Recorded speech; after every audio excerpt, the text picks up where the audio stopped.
Since Thanksgiving, the Minnesota Timberwolves have posted a 17-6 record, which is the best mark in the NBA over that span.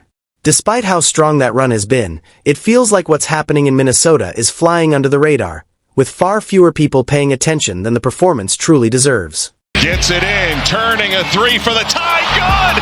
Anthony Edwards with 1.1 second to go in regulation. When you actually sit down and watch the Timberwolves, it's obvious that something has changed. Their defensive intensity is sharper, Anthony Edwards is playing with remarkable efficiency, and the entire roster looks locked in on both ends of the floor. This no longer feels like the same team that spent the early part of the season searching for its identity. Something has clicked, and if people are still sleeping on Minnesota as a legitimate championship contender, they may be realizing it too late. The Wolves are fourth in the Western Conference and have been playing the best basketball in the league over the past 7 weeks.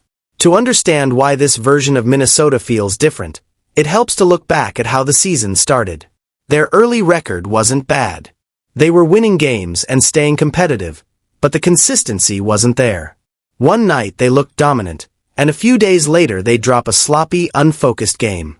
That emotional inconsistency, which has haunted this franchise for years, was still present. Then Thanksgiving came, and everything shifted. Suddenly, Minnesota transformed into one of the hottest teams in basketball. That doesn't mean the journey has been perfect. On New Year's Eve in Atlanta, things nearly boiled over.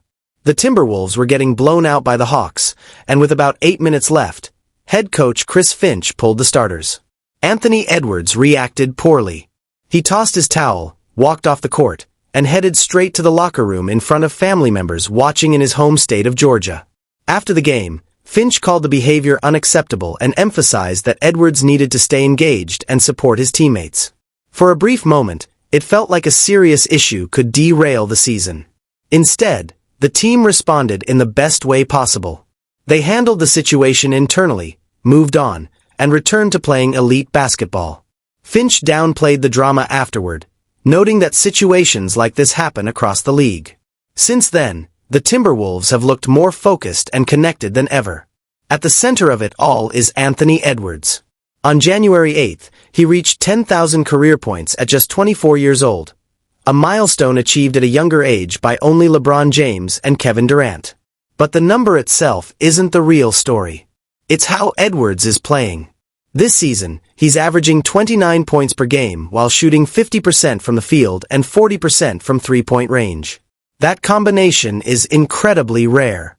In NBA history, only Larry Bird, Stephen Curry, Kevin Durant, and Nikola Jokic have ever put up those numbers. The leap in Edwards' efficiency didn't happen by accident. Last season, defenses figured out how to disrupt him. Teams doubled him aggressively, played him physically, cut off his driving lanes, and dared him to settle for tough jump shots. His efficiency suffered, and the frustration was obvious. Late clock possessions became forced, and the pressure started to mount. That's when Edwards reached out to Michael Jordan. Jordan reframed the situation in a way that changed Edwards' mindset completely. He told him that being double-teamed is the highest form of respect a player can receive, and that the real challenge is learning how to punish defenses for it. That advice unlocked something in Edwards. Instead of fighting the attention, he embraced it, learned to read the floor better, and began making smarter decisions. That growth, combined with Minnesota's defensive commitment and overall buy-in, is why this Timberwolves team feels fundamentally different, and why they're suddenly starting to look like a real championship threat. The ball moving, Edwards drives in on Wiggins. Anthony Edwards! A serious rack attack! Anthony Edwards spent the entire offseason sharpening the exact parts of his game that defenses had been exploiting. Working closely with trainer Chris Hines, he focused on his mid-range scoring, post-game, and decision-making out of double teams. He put real time into reading collapsing defenses and finding teammates in the right spots. The results are obvious in the numbers. His mid-range efficiency jumped from 39% last season to 47% this year. His finishing at the rim improved from 64% to 71%. For the first time in his career, his three-point shooting has crossed the 40% mark. These are not small improvements. They are the kind of leaps that separate good scorers from players who are almost impossible to guard. That growth fully revealed itself in the win over San Antonio, when Edwards buried a game winner over Victor Wembanyama. With 7'5" wingspan and elite athleticism contesting the shot, Edwards rose up confidently and knocked it down. Minnesota erased a 15-point deficit in that game, and Edwards delivered the dagger. Over this 17-6 stretch, he has been playing like a top 5 player in the league on a nightly basis, not just flashing brilliance but sustaining it. But true contenders need more than a superstar who can score. They need an identity they can rely on when shots stop falling and momentum swings against them. For Minnesota, that identity is defense, and Rudy Gobert has been the backbone of it. While the Timberwolves rank 7th in defensive rating overall, the on-off numbers with Gobert tell a much more dramatic story. When he's on the floor, Minnesota's defensive rating is 108, which would rank 2nd in the NBA.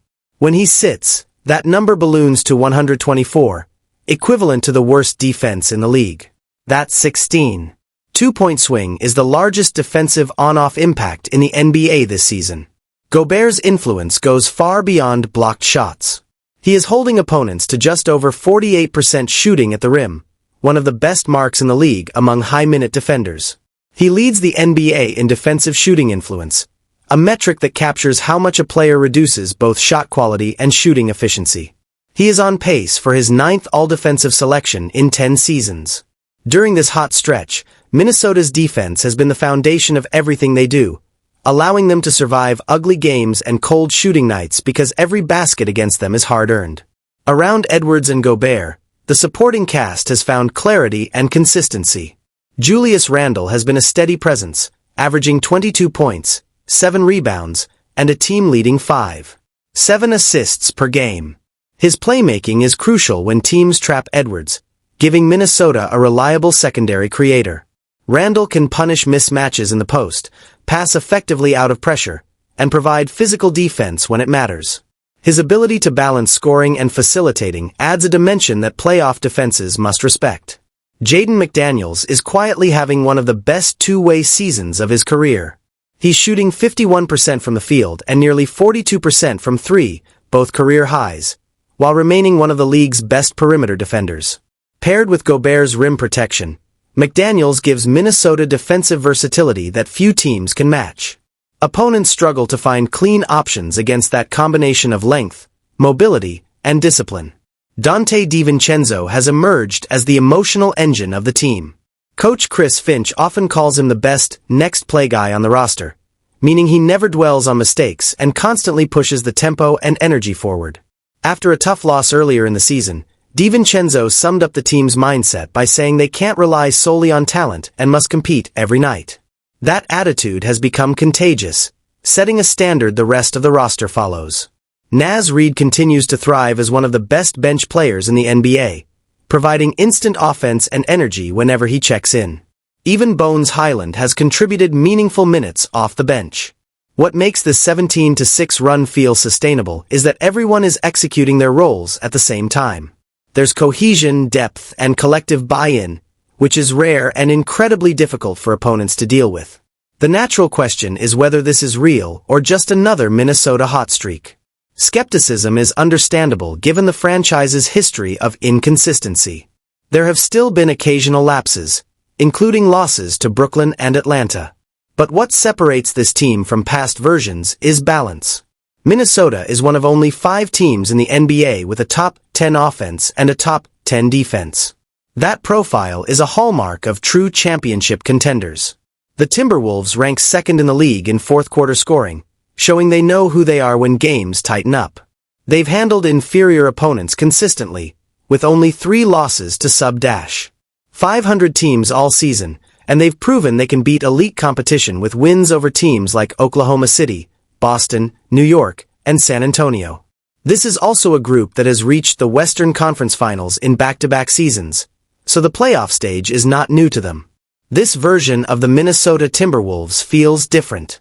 Anthony Edwards is playing like one of the best players in the world. Rudy Gobert is anchoring a historically impactful defense.